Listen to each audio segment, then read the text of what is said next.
안녕하십니까. 거시경제 9주차 2교시입니다. 지난 시간에 이어서 거시경제의 그 총 공급에 대해서 보겠습니다. 특히 그 총 공급에 대해서 AS 곡선을 도출하는데 그 AS 곡선에 대해서 학파들 간의 견해 차이가 매우 큽니다. 그래서 고전학파의 경우에는 수직이라고 보는 거죠. AS 곡선이. 물론 이제 장기에는 성립할 수 있다는 것이고, 그 다음에 이제 극단적으로 케인스 같은 경우에는 극단적으로 수평이라는 주장도 나옵니다. 그렇지만 이제 보통 단기와 장기로 구분합니다. 지금은 과거에는 학파별로 구분했지만 지금은 어느 정도 이제 그 새 케인스 학파의 경우에도 예컨대 새 고전 학파의 그 합리적 기대라든가 이런 가정을 수용합니다. 그래서 어느 정도 견해 차이가 많이 좁혀져 가지고 현재는 이제 단기 AS 곡선이 우상향하는데 그 단기 AS 곡선이 우상향하는 이유에 대해서 여러 가지 이제 또 견해 차이가 큽니다. 그래서 이번 시간에는 제 3절에 나와 있는 그 합리적 기대와 총 공곡선 해가지고 주로 이제 루카스의 견해인데 루카스 말고 또 이제 그에 대해서 근거를 새 케인스 학파는 다르게 제시합니다. 그래서 그 내용들을 갖다 비교해 보는데 이렇게 길지는 않습니다. 슬라이드가 21개쯤 되는데 앞에 게 너무 길기 때문에 약간 좀 자른 것이고 짧더라도 이제 마무리하는 것처럼 정리하겠습니다. 그래서 여기서는 기본적으로 합리적 기대를 갖다 가정합니다. 그 합리적 기대를 갖다 가정할 때 AS하고 총 공급하고 물가 수준이죠. 물가 수준이 단기적으로 어떤 관계를 갖는가 하는 문제 보겠습니다. 앞에서 그 합리적 기대와 총 공급선에 대해서 이제 세부적인 내용들 보기 전에 우리가 현실적으로 그렇잖아요. 현실적으로 예컨대 그 통화량이 증가하거나 예컨대 이제 통화량 증가해가지고 이제 확장적 통화 정책이죠. 또 정부 지출의 증가, 마찬가지로 확장적 재정 정책입니다.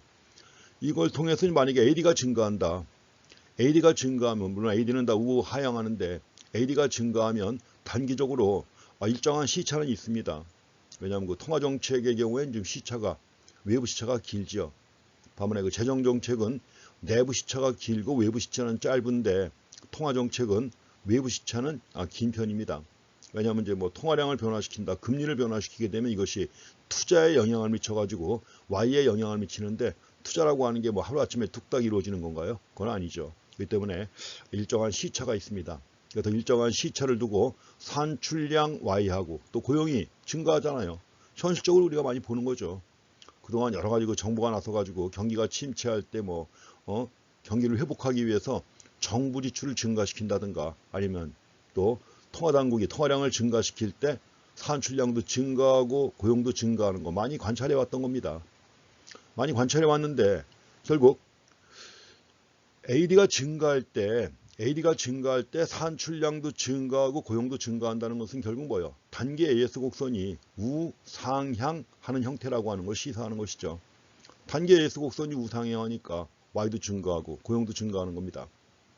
만약에 AS 곡선이 수직이다. 수직이라고 할 땐 당연히 물가만 올라가고 Y는 변화하지 않을 거 아니에요. 그래서 현실적으로 산출량과 고용이 증가하는 현상을 우리가 관찰할 수 있는데 그 얘기는 곧 AS 곡선이 우상향하는 형태라고 하는 것을 시사합니다. 그럼 이제 AS 곡선이 우상향한다고 했을 때 결국 원래 이걸 다 강조한 게 케인스 학파 아닙니까? 그래서 케인스가 강조했던 화폐 환상이라든가 화폐 환상 또 예컨대 명목임금의 하방 경직성이 존재하는 상황에서 우상향하는 단기 AS 곡선에 대한 그 현실의 설명력이 크다는 주장이 설득력을 얻은 거죠. 그래서 이제 한동안 케인스의 주장에 대해서 이제 설득력이 있었고 이의가 없었죠. 우상향하는 단기 AS 곡선이다. 근데 그 우상향하는 단기 AS 곡선의 배경에 화폐 환상이나 명목임금의 하방 경직성이 존재한다는 것입니다. 그 명목임금의 하방 경직성의 주요 원인에 대해서는 케인스가 주장하는 게 화폐 환상으로 인한 역선택이 있다고 그랬죠. 화폐 환상으로 인한 역선택이 있고 이거 말고도 여러 가지 최저임금제라든가 또 노동조합의 저항이라든가 이런 것들이 있다고 그랬습니다. 그래서 이런 주장이 설득력을 얻었습니다. 그런데 이러한 주장에 대해서 문제는 뭐냐면 그 케인스 학파가 전제로 하고 있는 정태적 기대, 그 기대라고 하는 건 예상을 얘기합니다. expectation 해가지고 예상을 얘기하는 건데, 원래 케인스 학파가 제시했던 그런 기대 개념은 바로 정태적 기대 또는 이 적응적 기대라고 하는 개념입니다. adaptive expectation 해가지고 적응적 기대. 좀 뒤에 가면 다시 한번 정리해 볼 것입니다. 이거는. 그래서 정태적 기대하고 또 한 가지 명목임금의 하방 경직성에 대한 이론적 근거가 빈약했다는 것입니다. 자, 현실적으로는 그랬기 때문에 현실적으로는 AD가 증가하면 Y와 고용이 증가했기 때문에 단기 AS 곡선이 우상향하는 형태고, 그에 대한 배경으로 케인스가 강조한 이유가 설득력을 얻었지만, 문제는 뭐냐면 그 내부적으로 볼 때 정태적 기대라든가 명목임금의 하방 경직성에 대한 이론적 근거가 빈약했다는 것입니다. 자, 이론적 근거가 빈약하니까 당연히 새 고전학파의 공격을 받게 되는 것이죠. 자, 그래서 이런 상황에서 결국 이제 케인스 학파가 주장하는 것처럼 경직적인 명목임금, 이게 비판입니다. 자, 경직적인 명목임금이 경직적이라는 것은 노동자와 기업 모두에게 이익이 되지 않는다는 겁니다. 이익이 되지 않음에도 불구하고 왜 받아들여지는지. 또 노동자들은 사실 노동자들은 정보가 부족하기 때문에 화폐 환상이 있다고 그랬잖아요. 근데 노동자들이 물가에 대한 정보가 그렇게 부족하냐? 그렇지 않다는 것입니다. 시대에 따라 이 정보라고 하는 건 부족한 게 아니죠. 여러분들 그 최근 같은 경우에는 정보의 홍수 속에 살고 있지 않습니까? 그렇기 때문에 이제 과거 같은 경우에는 이제 그럴 수도 있었겠지만, 그러나 노동자들이 물가에 대한 정보를 사실 무시한다는 거죠. 무시한다. 그러면 노동자들이 물가에 대한 정보를 왜 무시하는지에 대한 근거, 이걸 제시하지 못했다는 것입니다. 새 케인스 학파가 또 그 전에 케인즈 학파가 그에 대한 근거를 제시하지 못했다는 것입니다. 그래가지고 이제 1970년대 이후 원래 그 합리적 기대라고 하는 개념이 처음 나온 게 바로 70년대입니다. 제가 제일 먼저 읽은 논문이 1970년에 나온 무스라고 하는 학자가 쓴 논문에서 합리적 기대 개념이 처음 나왔습니다. 그 대학원 다닐 때 그 논문 읽었던 기억이 나는데, 그렇지만 이것이 체계화돼 가지고 이제 좀 더 발전한 것은 70년대 말 80년대 초입니다. 그래서 가장 대표적인 학자가 시카고 대학의 루카스에 의해서 이제 좀 더 체계화된 개념으로 정리가 돼서 나온 겁니다. 그래서 처음에 이 학파들이 등장을 했을 때 합리적 기대라는 개념을 가지고 처음 등장한 거예요. 사실은 이 사람들도 다 시카고 학파입니다. 시카고 학파 아시죠? 통화주의 경제학을 갖다 강조하는 신자유주의 경제학이죠. 신자유주의 경제학이고 또 통화주의라고도 하고, 그렇지만 이제 시카고 대학을 중심으로 나왔기 때문에 시카고 학파라고 합니다. 밀턴 프리드만과 같은 시카고 학파인데, 이 사람들은 이제 또 시카고 학파이면서도 흔히 급진적 시카고 학파라고 그래요. 급진적 시카고 학파. 그래가지고 이제 급진적 통화주의라고도 하고요. 그래서 기존의 통화주의보다도 더 고전학파에 가까운 통화주의자라고 이제 해서 합리적 기대학파라고 불렀는데, 90년대 이후에 새로운 용어가 붙여졌습니다. 그게 뭐냐면 새 고전학파. 그래서 예전에 고전학파 이후에 고전학파를 갖다 이은 고전학파는 신고전학파였죠. 신고전학파 해가지고 네오클래시칼이라고 했습니다. NEO. 클래시칼이라고 했는데, 이 사람들은 이제 뉴 클래시칼 해가지고 또 새 고전학파라는 명칭이 만들어졌습니다.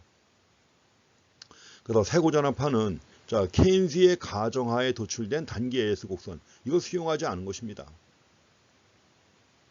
그래서 케인스의 가정, 화폐 환상이라든가 명목임금의 하방 경직성 가정하에 도출된 단기 AS 곡선을 수용하지 않은 겁니다. 물론 AS 곡선은 단기 AS 곡선은 우상향한다는 것은 인정을 하는데, 그 이유가 그게 아니라는 것이죠. 수용하지 않으면서 이제 또 두 학파 간에 치열한 논쟁이 벌어집니다. 그래서 1970년대 이후 두 가지 흐름이 있게 됩니다. 그 두 가지 흐름은 지금 원래 여러분들한테 제시한 슬라이드에는 정리가 안 되어 있는 건데 제가 추가로 좀 집어넣습니다. 교과서에 나옵니다. 그래서 70년대 이후 두 가지 흐름 해가지고, 하나는 새 고전학파의 가장 대표적인 학자가 루카스입니다. 로버트 루카스. 그래서 물가 수준의 변화에 대한 경제 주체들의 합리적 기대, 물가 수준의 변화에 대한 경제 주체들의 합리적 기대 개념, 이걸 체계화시킨 사람이 바로 루카스예요. 합리적으로 예상한다는 겁니다. 합리적으로 예상한다. 우리 흔히 경제학의 기본 전제 중에 하나가 그거죠. 인간은 합리적으로 예상하고 행동한다는 게 바로 고전화파 일의 경제학의 기본 전제입니다. 그러니까 합리적으로 행동하니까 소비자는 효용을 극대화할 수 있고 또 기업은 이윤을 극대화할 수 있는 거죠. 완전 경쟁 시장을 전제로 해가지고. 그렇지만 이런 가정이 사실은 다 무리한 가정 아닙니까? 그렇지만 이제 역시 고전화파에 가까운 새 고전화파이기 때문에 경제 주체들은 합리적으로 예상한다는 걸 가정합니다. 합리적 기대 또는 예상, rational expectation이라고 그래요. 또 고전화파에 가까우니까 특히 또 뭐예요? 신축적 가격 조정은 필수적이겠죠. 신축적 가격 조정, 보이지 않는 손입니다. 그래서 물가 수준의 변화에 대해서 경제 주체들이 합리적으로 예상하고 또 가격 조정이 신축적으로 이루어진다고 하는 이런 상황. 그래서 이런 상황에서 예상치 못한 물가 수준의 변화에 대한 착오가 발생한 겁니다. 예상의 착오가 발생한 거예요. 예상치 못한 물가 수준의 변화에 대한 예상 착오가 발생한 겁니다. 그 예상의 착오가 발생해 가지고 우상향하는 단기 AS 곡선을 도출한다는 것입니다. 만약에 예상이 완전하다. 완전한 예상을 하게 되면 당연히 AS 곡선은 수직이 됩니다. AS 곡선은 수직이 되는데 그러나 예상치 못한 물가 수준에 대한 예상 착오 때문에 예상의 착오가 발생한 거예요. 익스펙테이션의 착오가 발생해 가지고 우상향하는 AS 곡선이 나온다는 것입니다. 이게 바로 루카스의 주장이에요. 기본적으로 합리적 기대, 신축적 가격 조정을 전제로 하지만 문제는 예상치 못한 물가 수준 변화에 대한 예상의 착오가 발생해 가지고 그것 때문에 단기 AS 곡선이 우상향한다 하는 것이 바로 새 고전학파의 루카스의 주장입니다. 물론 이런 새 케인스학파의 주장도 있는데 먼저 루카스 슬라이드 하나 나와 있죠. 나올 만한 인물입니다. 우리가 가장 위대한 경제학자의 한 명 중에 하나입니다. 우리가 지금까지는 앞에서도 맨 첫 시간에도 말씀드린 것처럼 애덤 스미스하고 마르크스하고 케인즈가 있었고, 케인즈 이후에 하이에크도 있었죠.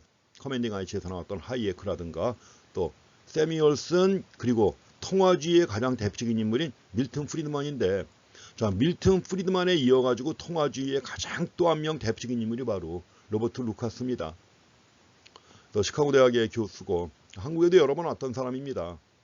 그래서 특히 이제 케인스 경제학과 관련해 가지고 아주 치열한 논쟁에서 선봉장이었던 인물 중에 하나입니다. 그 루카스 이전에는 프리드먼이 이제 케인스 경제학을 아주 맹비난하고 비판했고, 그다가 그 뒤에 프리드먼의 뒤를 이어가지고 케인스 경제학을 갖다 크게 비판한 인물 중에 하나가 바로 로버트 루카스입니다. 그래서 여러 가지 우리가 거시경제학에서 나오는 루카스 크리틱이라든가 정책 무력성의 명제라든가 이런 것들 제시한 인물입니다. 루카스 비판이라든가 정책 무력성의 명제에 대해서는 거시경제 뒤에 가면 또 보게 됩니다. 그리고 또 한 가지 경기변동 이론의 발전에 큰 또 기여를 한 인물입니다. 경기변동. 원래 경기변동에 대한 관심이 2차 대전 이후에는 거의 없었어요. 경기변동. 그만큼 중요한 것임에도 불구하고 2차 대전 이전까지는 원래 경제학의 아주 중요한 분야가 경기변동 이론이었는데, 그렇지만 2차 대전 이후에는 거의 관심이 없었습니다. 왜냐하면 2차 대전이 끝나고 난 이후 자본주의가 고도로 성장해 간 거죠. 한 30년 이상 자본주의가 고도로 성장하는 과정에서 이렇게 경기가 좋은데 경기가 나빠질 리가 있냐 이거죠. 그러면서 이제 경기변동 이론에 대한 관심이 없어졌는데, 그 이후에 두 차례 석유파동, 1974년과 79년 두 차례 석유파동을 계기로 자본주의가 또 극심한 위기에 처하게 된 거 아닙니까? 그러면서 이제 그 이후에 경기변동에 대한 관심이 다시 높아지면서 여러 가지 이제 또 새로운 이론이 나오게 됩니다. 그래서 그 중에서 화폐적 경기변동 이론이 나오고 실물적 경기변동 이론이 나와요. 그래서 이제 특히 그 화폐적 균형 경기변동 이론에서 크게 기여한 인물입니다. 그다음 이제 1995년에 원래 노벨상을 받게 된 연구는 그거예요. 합리적 기대라고 하는 개념을 처음 제시했고, 이걸 통해서 인간의 활동을 새롭게 설명하는 모형을 만든 거죠. 이에 대한 업적으로 1995년에 노벨 경제학상을 탔습니다. 최근에도 이제 노벨 경제학상 수상자에 대해서 또 얘기들 많이 나오고 있죠. 옛날 같으면 꿈도 못 꿨던 분야인데 이제 노벨상 수상자가 계속 나옵니다. 뭐 빈곤이라든가 저개발국의 빈곤을 연구한 학자들 뭐 이런 것들. 또 이번에 이제 노벨상 수상자로 된 사람들 이제 정보경제학과 관련해 가지고 또 받게 되고, 그래서 과거에는 크게 관심 안 뒀던 디테일한 분야인데 이런 연구한 학자들에게 노벨상이 또 계속 돌아가고 있습니다. 자, 어쨌든 간에 자, 루카스가 이렇게 큰 역할을 했던 인물이라고 하는 거 한번 보시고요. 다음에 또 한 가지, 자, 새 고전학파의 그 입장에 대해서 새 케인스학파의 또 반론도 만만치 않습니다. 새 케인스학파의 반론. 이것도 역시 그냥 케인지언이 아니라 새 케인스학파 해가지고 뉴 케인지언이라고 합니다. 뉴 케인지언의 대표적인 학자 중에 한 명이 존 테일러가 있고요. 스탠퍼드 대학의 테일러 교수가 있습니다. 국내에는 테일러 경제학 번역해서 나온 책이 있는데 꽤 유명합니다. 그 다음에 이제 맨큐는 많이 들어봤죠. 맨큐의 경제학 해가지고 있고, 이런 사람들이 이제 새 케인스학파의 대표적인 인물들입니다. 물론 우리 책을 쓴 폴 크루그먼도 새 케인스학파입니다. 근데 이제 이쪽 분야 연구하는 다른 분야를 얘기했기 때문에 크루그먼은 언급하지 않은 것이고, 테일러와 맨큐 역시 새 케인스학파의 경우에도 합리적 기대를 수용을 합니다. 합리적 기대라는 용어를 수용을 해요. 근데 이제 그 합리적 기대하에서도 두 가지, 원래 새 케인스학파의 무기가 뭡니까? 임금 경직성과 또 가격 경직성이에요. 그래서 임금 경직성과 가격 경직성에 근거해 가지고 우상향하는 단계 예수 곡선을 도출합니다. 그래서 결국 새 고전학파나 새 케인스학파나 단계 예수 곡선을 우상향한다는 겁니다. 우상향하는데 그 이유가, 근거가 다르다는 거죠. 그런 단계 예수 곡선을 도출하게 된 근거가 크게 차이가 있는 것입니다. 그래서 이제 그런 차이점들을 갖다 보고, 그래서 먼저 볼 내용은 역시 루카스의 주장을 먼저 봅니다.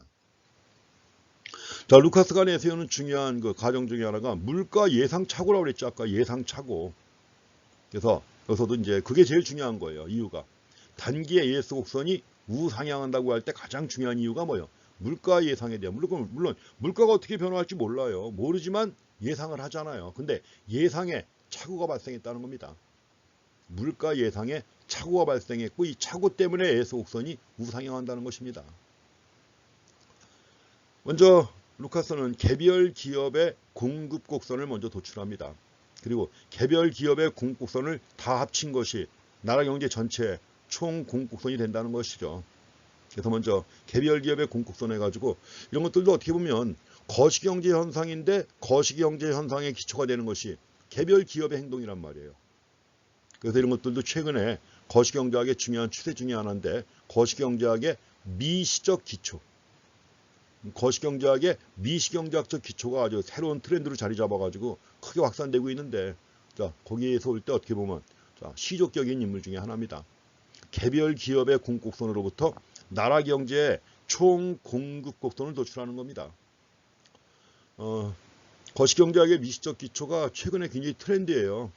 그래서 예전 한 5년 전만 하더라도 거시경제학 교과서에서 조금씩 소개만 하고 뭐 별로 취급하지 않았는데, 그 이후에 거시경제학 교과서가 개정판 나오면서 지금은 아예 그냥 한 챕터지만 뭐요, 엄청 분량이 많습니다. 그래서 이제 우리도 저 뒤에 가면 이제 그 내용 좀 볼 겁니다. 최근의 트렌드예요. 되게 학교에서 오프라인 수업할 때는 언급할 수도 없던 내용입니다. 내용이 워낙 많아가지고.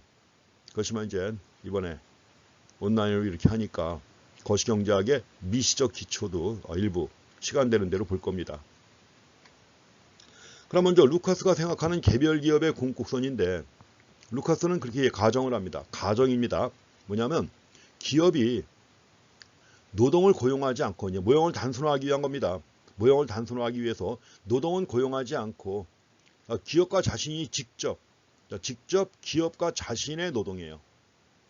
그래서 기업가 자신의 노동을 이용하여 상품을 생산하는 이런 상황을 가정합니다. 그죠? 노동자는 고용하지 않는다. 그래갖고 이제 단순화를 위한 가정입니다. 별도로 노동자를 고용하지 않고 기업가 자신이 자신의 노동을 이용하여 생산하는 상황이다. 그래서 이런 경우 노동자와 경영자 사이에, 노동자가 곧 경영자죠. 노동자와 곧 경영자니까는 정부의 비대칭이 있을까요, 없을까요? 당연히 없죠. 이런 상황을 가정합니다. 그럼 이런 상황을 가정했을 때 물론 기업이 추구하는 목표는 이윤 극대화입니다. 그럼 이럴 때 기업의 생산 결정 요인 중에서 우리가 전통적으로 미시 쪽에서는 기업의 생산 결정 요인이 뭐예요? 총 수입 마이너스 총 비용이 총 이윤이니까 이윤을 극대화하는 방향으로 나간다. 그러니까 결국 가격하고 생산량 거기다가 비용 이걸 고려해가지고 생산을 결정하는 거 아닙니까?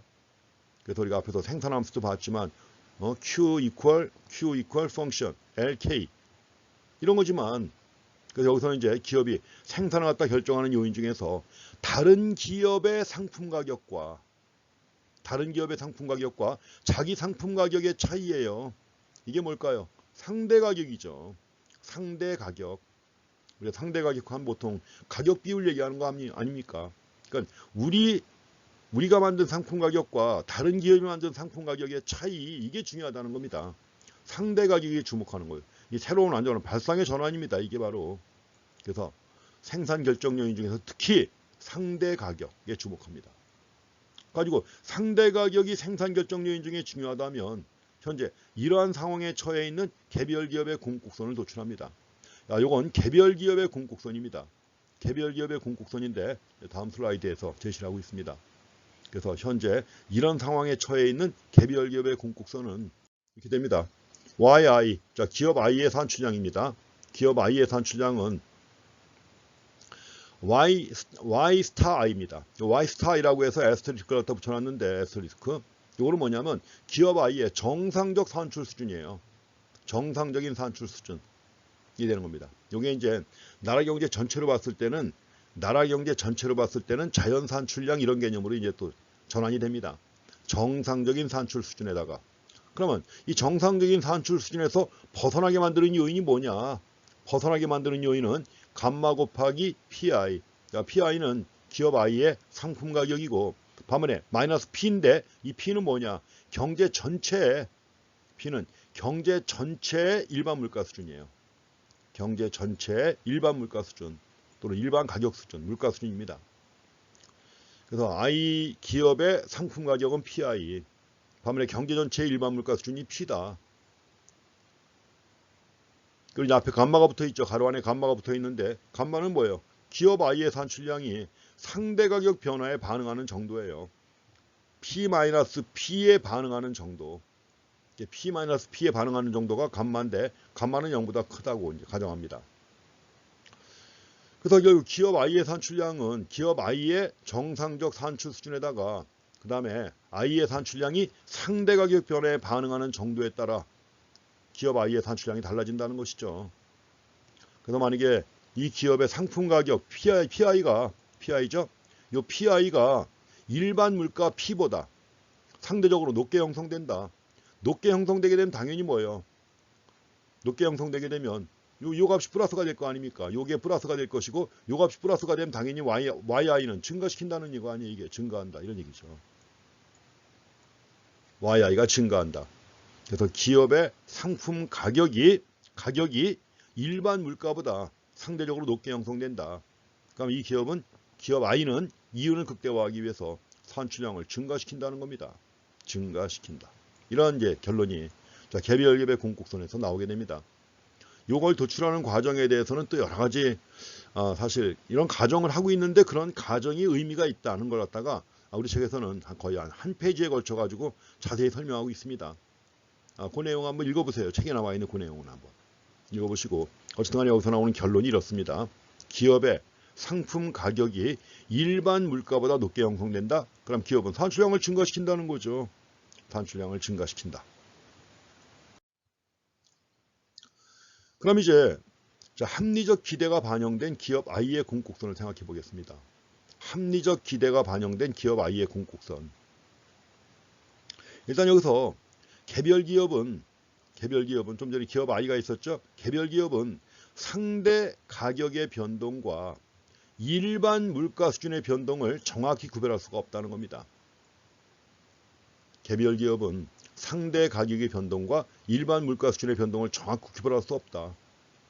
그래서 여기서 이제 합리적 기대가 반영됐다고 했는데 그 합리적 기대가 뭐냐 하는 것도 다시 한번 좀 체크하고 지나가세요. 합리적 기대, rational expectation. 이용 가능한 모든 정보를 다 이용한다는 거예요.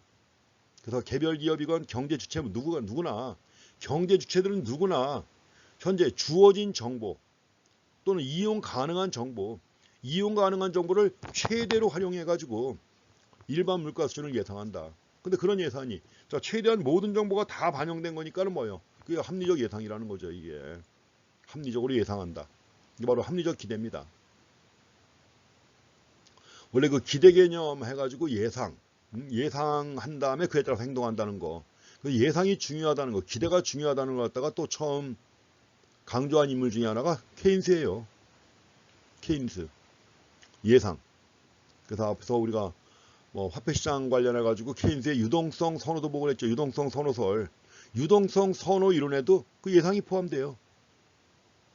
그래서 그 기대 내지는 예상이 경제 주체들의 행동에 미치는 영향을 처음 모형에 포함시켜 갖고 분석한 사람이 케인스입니다.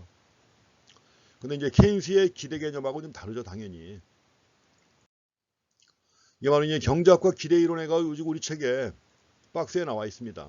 박스 6-1인가 나와 있는데 지금 나와 있는 슬라이드는 이제 우리 책에 나와 있는 걸 갖다가 제시하지 않아 가지고 이전 판에 있는 그 슬라이드를 갖다가 제가 제시해 놨는데 뭐 내용은 똑같습니다. 원래 그 기대와 관련된 경제학에서 얘기하는 기대 문제 얘기입니다. 원래 20대 기초까지 고전압화 이론에서는 어때요? 고전압화는 완전 예견이죠. 고전압화 세계에서는 완전한 정보가 있어요. 완전한 정보가 있다고 하면 당연히 예상도 완전히 할 수 있죠. 그래서 고전압화 세계에서는 경제 주체들이 경제 변수에 대한 완전한 예견, perfect foresight이라고 그래요. 그래서 만약에 T기의 물가 수준에 대해서 예측을 했는데 자, T기의 물가 수준에 대한 예측치가 P expectation T인데 자, 실제 T기의 물가 수준하고 정확히 같다는 겁니다. 예측한 물가 수준하고 실제 물가 수준이 정확히 같다는 겁니다.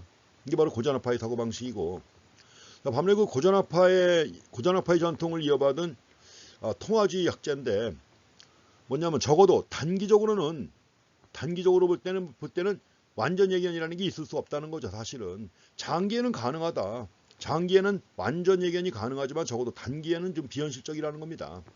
그래서 통화주의 약자들은 이걸 바탕으로 해갖고 적응적 기대 개념을 제시해요. Adaptive Expectation. 적응적 기대. 이 적응이라는 말은 과거의 변화가 영향을 미친다는 거니까 이 적응적 기대라고 할 때는 흔히 과거 지향적 기대 개념이에요. 과거 지향적 기대 개념. 그래서 적응적 기대 개념에 따르면 자, 미래 물가 수준의 예측치 P expectation T 플러스 1인데 현재 물가 수준의 예측치 P expectation T하고 또 실제 물가 수준 예측을 했지만 이 예측이 정확하게 맞나요? 아니라는 거죠. 현재 물가 수준의 예측치하고 실제 물가 수준 PT의 차이를 갖다 반영해 가지고 미래 물가 수준이 결정된다는 것입니다. 그래서 이걸 보게 되면 P expectation T 플러스 1은 P expectation T 더하기 알파 곱하기 PT 마이너스 P expectation T. 예측은 했지만 예측이 정확한 건 아니잖아요. 그렇죠? 그럼 거기서 발생한 오차의 차이만큼 오차의 차이 중에 일부가 T 마이너스 T 플러스 1기에 물가를 예측할 때 반영이 된다는 겁니다. 그래서 이때 이제 포함되는 가중치 알파가 있는데 알파는 당연히 0과 1 사이의 값을 갖겠죠. 그리고 먼 과거의 값일수록 기대 형성에는 작은 영향을 미치게 됩니다. 그 다음에 만약에 극단적으로 알파가 1이다 그러면 뭐예요? 바로 이 전기의 물가만 기대에 반영된다는 것이고 전기의 물가가 기대에 반영되니까 이런 경우를 갖다 우리가 정태적 기대라고 합니다. 정태적 기대. 그래서 지금 말씀드린 것처럼 적응적 기대입니다. 자, 적응적 기대가 바로 자, 과거 지향적 기대고 왜냐하면 과거의 경험에 의해서 지금 걸 예상하는 거예요. 또 이건 바로 뭐다? 정태적 기대라고 하는 공통점이 있습니다. 이 적응적 기대는 또 뒤에 가면 굉장히 중요해요. 왜냐하면 중요한 이론 중에 하나 자연실험률 이론이 있습니다. 그 자연실험률 이론 해가지고 사전트가 주장한 거예요. 토마스 사전트, 밀턴 프리드먼과 토마스 사전트가 주장한 건데 그 자연실험률 이론의 기초가 되는 기대 개념이 적응적 기대예요. 가지고 사전트의 경우에는 바로 이 자연실험률 가설, 적응적 기대에 기초해가지고 만들어진 자연실험률 이론 가지고 노벨상 받은 학자입니다. 그래서 적응적 기대, 과거지향적 기대고 정태적 기대가 되는 것입니다. 이걸 또 비판하고 나온 게 바로 루카스입니다. 그래서 루카스는 자, 과거의 경험에만 의존해서 미래를 갖다 예측하는 것이 문제다 이거죠. 과거의 경험에만 의존해서. 왜냐하면 또 다른 정보도 있는데 과거의 경험 말고 또 다른 것들도 있는데 그건 무시해버리고 오직 과거의 물가만 고려해가지고 미래를 예측하는 것은 문제다 이겁니다.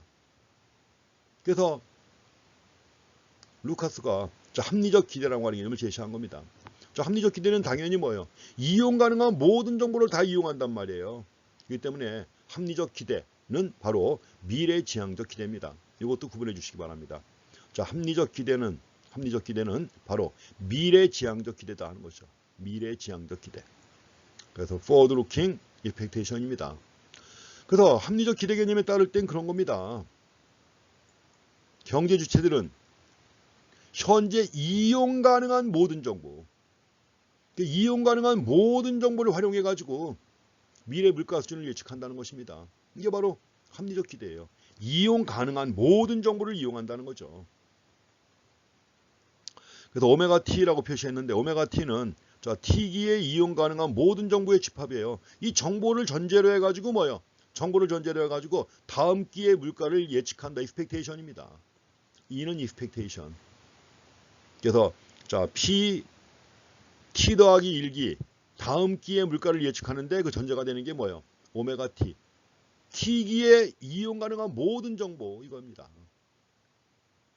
이렇게 해가지고 이제 바로 조건부 기대치죠. 왜냐하면 이용 가능한 정보화에서의 물가를 예상하는 거니까 조건부 기대치가 되는 겁니다. 그래서 여기서 expectation 해가지고 나와 있는 이 내용은 미래 물가 수준에 대한 조건부 기대치죠. 조건부 기대치. 이용 가능한 정보 하에서 그런 겁니다. 물론 여기서 얘기하는 게 언뜻 볼 때 합리적 기대가 고전학파가 상정했던 완전 예견이냐 그와는 좀 약간 달라요. 거의 비슷한 것처럼 보이지만 약간 차이가 있습니다. 그래서 왜냐하면 주어진 정보를 최대한 활용한다고 해도 정보가 불완전하면 사실은 현실적으로 완전한 정보라는 건 있을 수 없잖아요. 더더구나 최근에는 뭐 거짓 정보가 또 얼마나 많이 난무합니까. 그렇기 때문에 주어진 정보를 최대한 이용한다고 해도 정보가 불완전하다. 그럼 당연히 예측 오차가 발생할 수 있다는 거죠. 예측 오차가 발생할 수 있는데 중요한 건 예측 오차가 발생하죠. 그러면 합리적 기대에서는 그 예측 오차까지 고려해요. 예측 오차가 발생했을 때 예측 오차까지 고려해가지고 미래를 갖다 합리적으로 예상한다는 겁니다. 예측 오차. 그리고 예측 오차까지 고려해가지고 예상을 하기 때문에 합리적 기대가 계속 이루어지게 되면 체계적인 예측 오차는 있을 수 없다는 거죠. 예측에 오차가 한번 있었다면 그 다음에 똑같은 짓을 반복하지는 않는다는 얘기예요. 체계적인 예측 오차는 있을 수 없다. 가지고 이 개념이 70년대 특히 80년대 이후에 경제적 방법론에 큰 영향을 미친다는 것입니다. 예를 들면 그런 겁니다. 예를 들면 1년 전에 그러니까 2년 전에 물가가 5%가 올랐습니다. 2년 전에 물가가 2% 올라가지고 그렇기 때문에 1년 전에는 작년에 5%가 올랐으니까 올해 5%가 오를 것이다 예상을 해요. 그래서 작년의 기대치가 5%였습니다. 근데 작년에 5%로 오를 거라고 예상을 했는데 올해 보니까는 뭐요? 7%가 올랐단 말입니다. 예측 오차가 발생했죠. 그러면 적응적 기대 가설에서는 내년도 물가를 얼마로 예상할 것이냐. 원래 5% 예측했는데 7%가 올랐어요. 그러면 적응적 기대에서는 내년도 물가를 얼마나 예상할 것이냐. 7%로 예상을 합니다. 왜? 올해 7%가 올랐기 때문에. 이게 적응적 기대예요. 그렇지만 합리적 기대라고 하면 5%가 올라서 5%가 오를 거로 예상을 했는데 7%가 올랐다. 예측 오차가 발생했죠. 이것까지 고려해가지고 예컨대 내년도 물가는 6%가 오를 거라고 예상합니다. 예측 오차까지 고려한 거예요. 이런 식의 예상이 바로 합리적 기대라고 하는 것입니다. 이것이 이제 오늘날 경제학에서는 아주 큰 흐름으로 이어가고 있습니다. 그래서 합리적 기대하에서 이제 루카스의 주장이 나오는 겁니다. 가지고 바로 이러한 그 합리적 기대가 반영된 기업 I의 궁극선입니다. 아까 나왔던 겁니다. 근데 합리적 기대가 반영됐기 때문에 뭐예요? I가 PI가 아니라 P expectation I에 요건 이제 좀 전에 봤던 것은 PI입니다. 그러니까 앞에서 봤던 건 PI-P였죠. PI-P였는데 이제 합리적 기대가 반영돼 가지고 뭐요? 자, P expectation I가 됩니다. 요거로 바뀐 거예요. 합리적 기대가 반영된. 이 말 주의해서 봐주시기 바랍니다. 자, 합리적 기대가 반영된 기업 I의 공곡선이 이렇게 나온다. 그래서 특히 이제 차이가 바로 요겁니다. P expectation I. 가지고 요거는 바로 기업 I의 일반 물가 수준에 대한 합리적 기대입니다. 앞에서 그냥 일반 물가 수준 해가지고 P라고 했지만 일반 물가 수준에 대한 합리적 기대가 PI라는 거예요. 그래서 이런 경우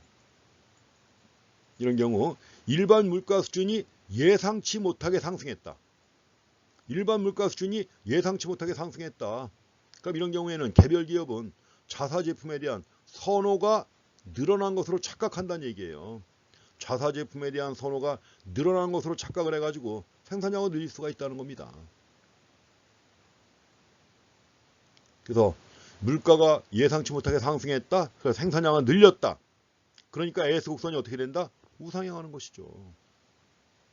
그래서 합리적 기대가 반영된 기업 I의 공곡선이 이런 식으로 언급이 됩니다. 그래서 이걸 이제 경제 전체로 옮겨갑니다. 경제 전체로 옮겨가면 아주 유명한 루카스 공급 곡선이 나타납니다.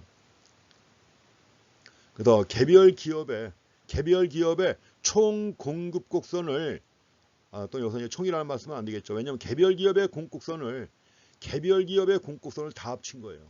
수평적으로 합쳐가지고 이제 Y는 Y스타 더하기 감마 곱하기 P 마이너스 P expectation입니다. 그래서 이제 Y는 글자 그대로 산출량이고 Y스타가 나오는데 Y스타는 자연 산출량이에요. 이게 아까는 정상적인 생산량이라고 그랬죠. 정상적 생산량이라고 했는데 여기서 바로 이게 자연 산출량입니다. 완전 고용 산출량이에요. 자연 산출량 또는 완전 고용 산출량 더하기 감마 곱하기 P 마이너스 P expectation입니다. P expectation은 뭐예요? 예상 물가예요. 이렇게 해가지고 루카스 공급함 씁니다. Y스타는 아래다가 YN이라고 첨자를 갖다 붙여가지고 YN 자연 산출량이라고 쓰는 경우도 많습니다. YN. 그럼 만약에 예상치 못하게 일반 물가 수준이 상승했다. 예상치 못한 일반 물가 수준의 상승이 있어가지고 당연히 그럼 P가 P expectation보다 커지겠죠. 자, P가 P expectation보다 커진다. 그럼 어떻게 될까요? 요 값이 플러스가 되겠죠. 요 값이 플러스가 되니까 당연히 뭐요? Y가 증가하겠죠. 총 공급이 증가합니다. Y가 증가한다. 그래서 결국 물가가 오르니까 Y가 증가했다. 그래서 결국 뭐요? 우상향하는 총 공급선이 그려지죠. 우상향합니다. 케인즈랑 마찬가지로 우상향해요. 근데 그 이유가 다르단 말이에요. 근거가. 그래서 우상향하는 애속선이 그려지고 그래서 이 식 아주 유명한 식이에요. 왜냐면 이 식 하나 가지고 단기, 장기 다 설명이 됩니다. 그래서 이걸 루카스 공급함수 또는 루카스 공급선이라고 합니다. 그래서 앞에서 우리가 봤던 노동자의 화폐 환상 또는 화폐 환상이라는 게 결국 정태적 물가 예상 아니에요. 예상이 틀린 거예요. 정태적 물가 예상이나 임금 및 가격의 경직성 가정 없이 임금의 경직성, 가격 경직성 이거 바로 이제 케인스 학파 또는 새 케인스 학파의 가정이란 말이에요. 그래서 이러한 가정 없이 케인스 학파가 전제로 했던 이러한 가정 없이 합리적 기대를 가정한 상황에서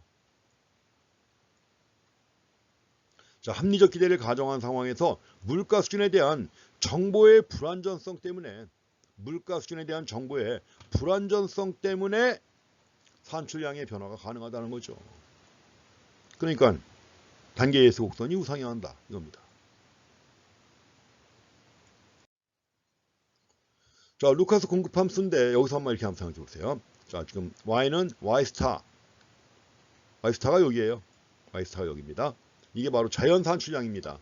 자연 산출량인데 Y스타 더하기 감마 P 마이너스 P expectation. 감마는 0보다 크다고 그랬습니다. 그래서 만약에 여기서 P하고 P expectation이 같다. 완전 예견 아니에요, 이거는. P하고 P expectation이 같다는 얘기는 완전 예견이죠. 완전 예견이 이루어지게 되면 결국 뭐 요건 0이죠.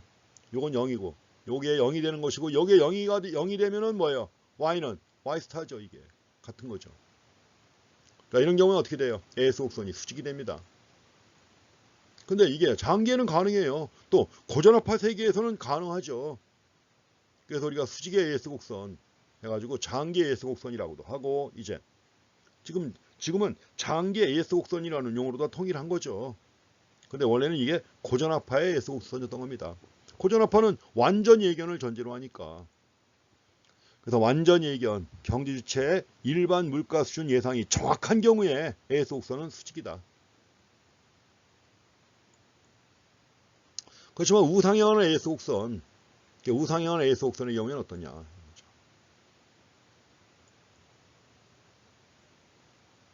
그리고 우상향의 AS 곡선, 우상향의 AS 곡선. 경제 주체들이 합리적 기대를 해도 정보가 불완전할 때, 아무리 합리적 기대를 갖다 해도 정보가 불완전할 때 도출될 수 있는 거죠. 그래서 지금 만약에 여기서 실제 물가하고 예상 물가가 똑같은 상황입니다. 실제 물가하고 예상 물가가 똑같을 때는 단기의 S 곡선이나 장기의 S 곡선이나 똑같아요. 근데 만약에 물가가 크게 올라가지고 예상 물가보다 물가가 커졌다. 그 실제 물가 수준이 예상 물가보다 커진다면 단기 AS가 증가하겠죠. 단기 AS, 단기 총 공급 곡선이 잠재적 총 산출량보다 커지는 거예요. 단기 총 공급이 이 상황이죠. 이거보다 커지 한 여기니까 한 여기쯤 와가지고 뭐요? 당연히 잠재적 산출량보다 단기 총 공급이 더 커지게 되는 겁니다. 그래서 P가 크게 오른다. P가 오르게 되면 당연히 Y가 증가하게 되는 거죠. P가 오르면 Y가 증가한다. 이런 개념. 그래서 단기 AS 곡선이 우상향한다. 자, 루카스 공급법선 가지고 이렇게 설명할 수가 있습니다.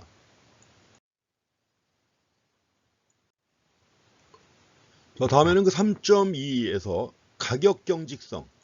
가격 경직성은 세 케인사파가 주장하는 거죠. 가격 경직성과 AS 곡선에 대해서 보겠습니다. 세 케인사파의 주장입니다. 원래 세 케인사파는 명목 임금의 경직성보다는 가격의 경직성을 더 강조합니다. 원래 이제 명목 임금의 경직성은 사실 이제 케인스가 화폐 환상 처음 주장한 것이고, 케인스가 화폐 환상 처음 주장했지만 이제 그거보다는 오히려 가격의 경직성이 더 중요하다는 겁니다. 가격의 경직성이 더 중요하다. 명목 임금의 경직성에 대해서는 또 새 고전압파가 또 비판하잖아요. 비판하기 때문에 이거보다는 가격의 경직성을 더 내세웁니다. 일반적으로 새 케인스학파가 주장하는 가격 경직성의 원인은 뭐냐? 여러 가지가 있는데 이걸 종합해서 좀 정리해 놓은 겁니다. 우리 책에는 안 나와 있습니다. 우리 책에는 가격 경직성의 디테일한 원인까지 안 나왔는데 다른 거시경제학 책에서 언급하고 있습니다. 특히 한국경제학교 회장을 지낸 조장욱 교수가 쓴 거시경제학 교과서, 뭐 고시준비라든가 이런 거 하는 사람들 사이에서는 조장욱 교수의 거시경제학 교과서는 거시경제학의 뭐 백과사전이다 뭐 이렇게 얘기가 나올 정도로 디테일한 내용까지 상당히 제시하고 있어요. 책이 크게 두꺼운 건 아닌데 근데 너무 난삽합니다. 그래서 교재로 쓰기엔 좀 어렵고 해가지고 참고는 합니다. 그래서 새 케인사파가 주장하는 가격 경직성의 원인이 뭐냐? 첫 번째는 메뉴 비용입니다. 우리 책에서 중점적으로 이것만 얘기하고 있어요. 메뉴 비용. 그래서 메뉴 비용은 원래 메뉴 비용 이론은 하버드 대학의 맨큐가 제시한 개념이에요. 또 한 가지 가격 경직성의 원인 해가지고 정부의 불안전성과 그에 따른 위험도, 정부의 불안전성과 그에 따른 위험, 그 다음에 독점적 경쟁이 현실적으로 다수 기업이라는 겁니다. 자, 현실적으로 완전 경쟁 존재할 수 있나요? 없죠. 독점 기업도 지금은 없죠. 거의 다 해체 명령 받아가지고 없습니다. 그럼 현실적으로 대부분인 시장 형태는 뭐예요? 독점적 경쟁 시장 아니면 과점 시장이죠. 근데 이제 소규모의 대표적인 기업들은 대부분 다 독점적 경쟁이에요. 소수의 기업들이 치열하게 경쟁을 벌이는 겁니다. 소수의 기업들이. 소수가 아니라 다수의 기업이죠. 미안합니다. 다수의 기업들이 제품을 차별화하면서 경쟁을 벌이는 것. 규모가 작습니다. 규모가 작은 다수의 기업들이 치열한 경쟁을 벌이는 거예요. 독점적 경쟁이죠. 이런 기업이나 아니면 과점 시장이 현실적으로 대부분인 기업 형태다 이거죠. 근데 중요한 건 독점적 경쟁인데 독점적 경쟁 시장에서는 가격은 누가 정하나요? 자, 독점적 경쟁이라고 할 땐 독점 시장의 성격도 있는 거예요. 경쟁 시장의 성격도 있지만 독점 시장의 성격도 있죠. 가지고 독점적 경쟁에서는 가격과 생산량을 기업이 결정해요. 그렇지만 이제 가격을 결정한다고 해서 가격을 크게 올리거나 이럴 수는 없죠. 왜? 경쟁 시장이니까. 중요한 건 생산자가 가격을 정한다는 거. 생산자가 가격을 정하기 때문에 어지간히 가격이 변화할 요인이 있다고 해서 가격을 쉽게 변화시키지는 않습니다. 그렇지만 이제 뭐 진짜 이건 불가피하게 가격을 변화시켜야 된다. 이런 상황 아니면 당연히 뭐요. 가격을 변화시키겠지만 그렇지만 통상적인 상황에서는 가격의 변화가 거의 없다는 거죠.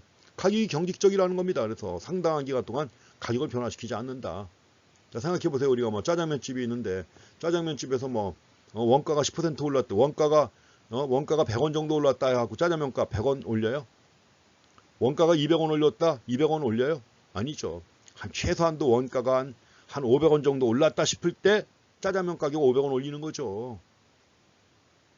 이게 바로 그겁니다. 독점적 경쟁이 현실적으로 다수인데 독점적 경쟁에서도 가격은 생산자가 정한다는 거죠.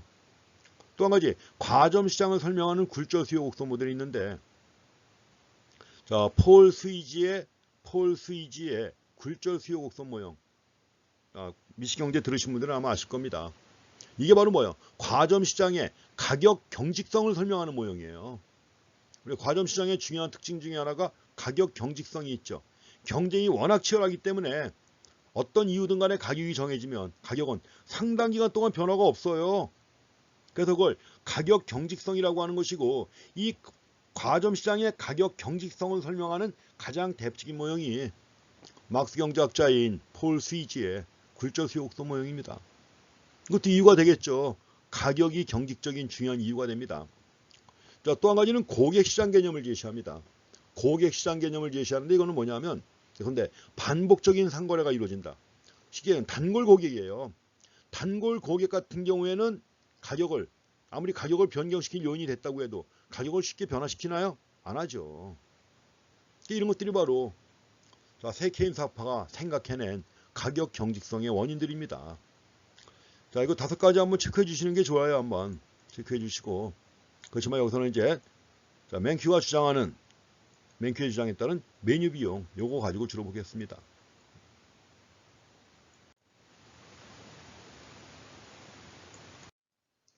자, 맨큐의 메뉴 비용 이론이 나왔습니다.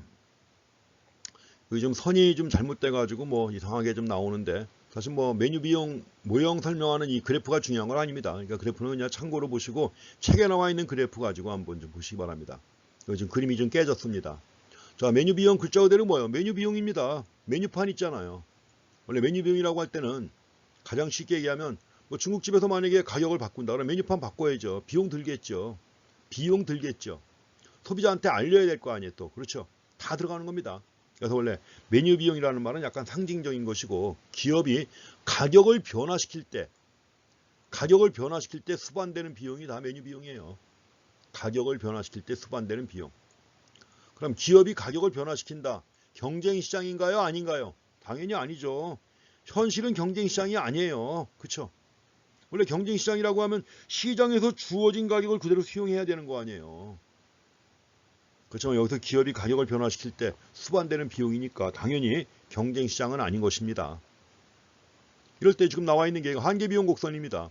한계비용 곡선이 나와 있고 자, 수요 곡선이 있고 자, 수요 곡선 그리면 MR 곡선 아시죠? 그래서 처음에 수요 곡선 D0, MR0 나왔습니다.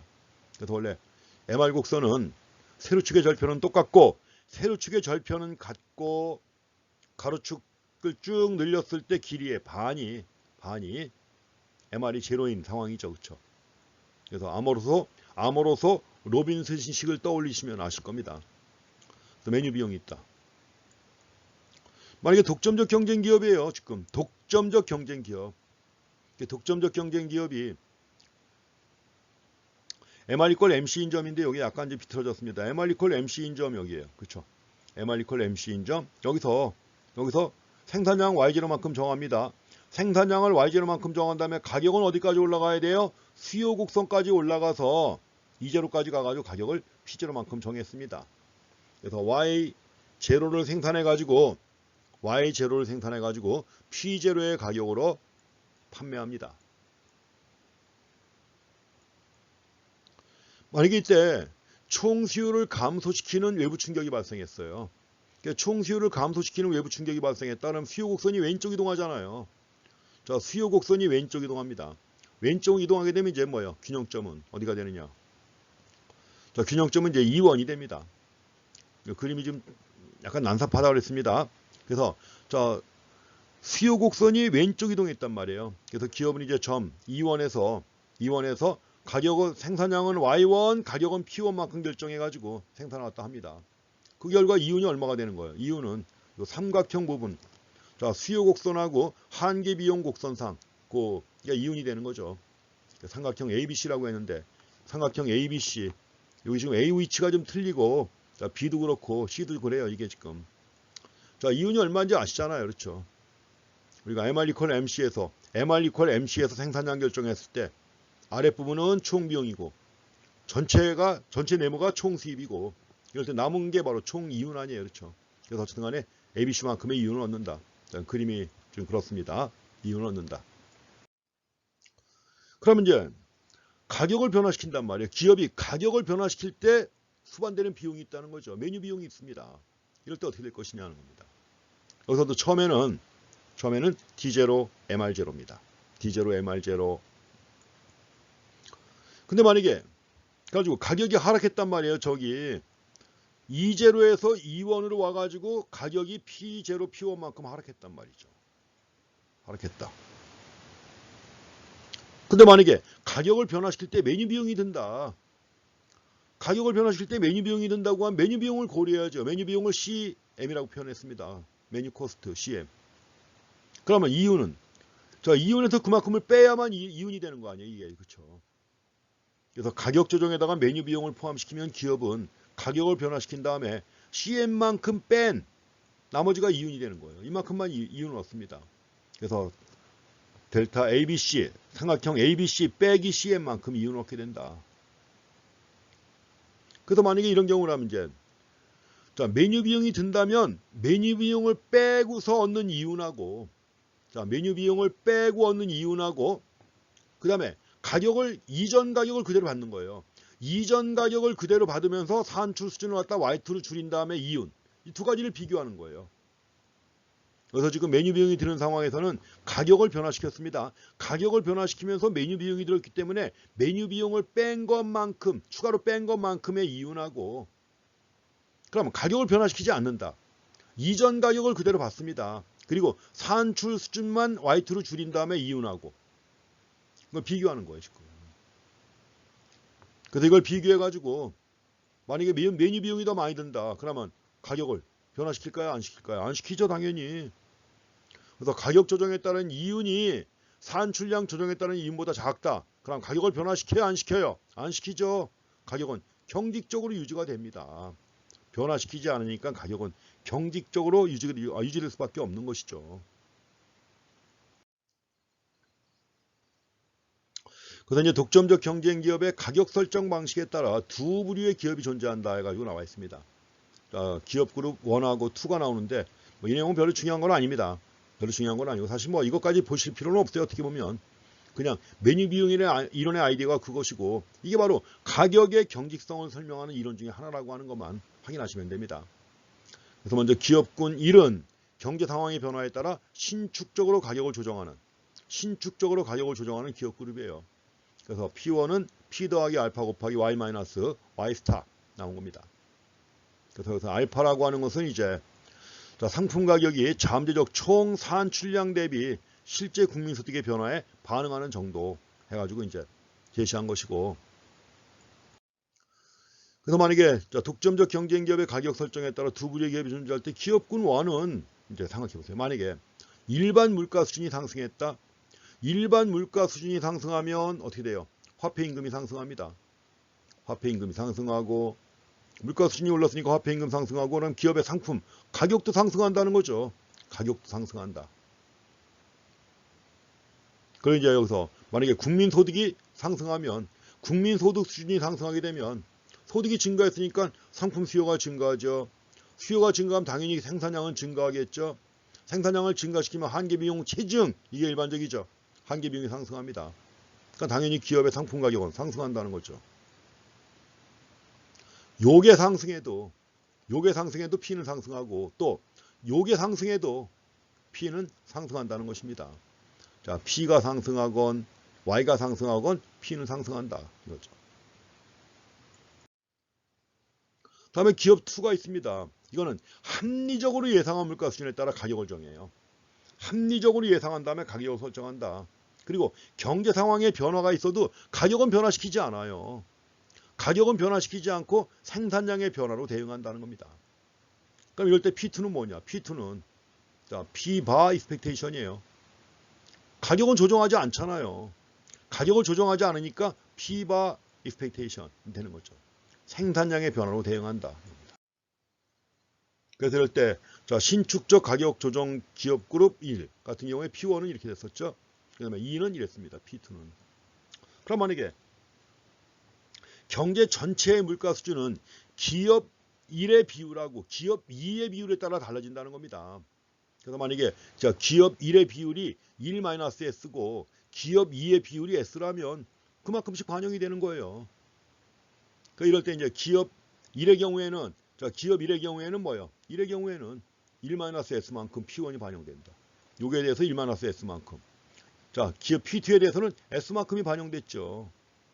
가지고 이거 갖다 쓰게 되면 이런 식으로 그려집니다. 오른쪽처럼. 그래서 결국 자, P expectation 더하기 알파 곱하기 요거 S의 비율을 갖고 계산한 겁니다. S분의 1-S Y 빼기 Y 스타 되는 것이고 Y도 마찬가지 이렇게 되는 겁니다. 요 식은 뭐 거의 신경 쓸 거 없습니다. 요 두 개의 식이 나오는데 크게 신경 쓸 거 없고요. 이게 어쨌든 간에 메뉴 비용 때문에 가격이 공직적이라고 하는 거 이게 중요한 겁니다. 그래가지고 이제 그 두 가지 고려해가지고 세케 인사파 물론 맨큐가 제시한 거지만 메뉴 비용이 이론에 기초해가지고 맨큐가 제시한 거지만 세케 인사파의 S 곡선은 이런 식으로 그려집니다. 또는 가격 경직성 모형이죠. 왜? 메뉴 비용 때문에 가격이 경직적이니까. 그래서 P는 P-bar expectation. 자, P는 P-bar expectation 곱하기 알파 곱하기 S분의 1-S 곱하기 Y-Y바가 된다 이겁니다. 자, 이것도 꼭 기억할 필요가 있는 식은 아닙니다. 참고로 보시면 돼요. 지금 이거 설명하기 위한 거예요. 그래서 가격을 경직적으로 유지하는 기업 비율 S인데 가격을 경직적으로 유지하는 기업의 비율이 크면 클수록 S 곡선의 기울기가 완만해집니다. 완만해진다. 반면에 가격을 경직적으로 유지하는 기업 비율이 작아질수록 S 곡선은 가파라져요. 가파르게 된다. 겁니다. 자, 이렇게 해서 우상향하는 단계 S 곡선인데 단계 S 곡선이 우상향하는 이유에 대해서 이렇게 또 치열한 논쟁이 벌어진 거예요. 어쨌든 간에 우리는 단계 S 곡선은 우상향한다는 거 보시고요. 그 배후에 이제 어떤 원리가 작용되든 간에 그건 필요할 때 또 한번 언급을 할 겁니다. 그래서 이제 장기 S 곡선은 자연산 추장 순위에서 수직이라고 하는 거 일단 확인하시고요. 그럼 이제 우리가 AD 곡선하고 AS 곡선 도출했으니까 이걸 가지고 거시경제 균형을 봐야 합니다. 다음 시간부터는 이제 그런 내용 가지고 볼 겁니다. 그리고 모형이 조금씩 약간 복잡해집니다. 복잡해지지만 기본 원리만 잘 이해하시면 됩니다. 자, 이번 시간 여기까지 하겠습니다. 자, 수고했습니다.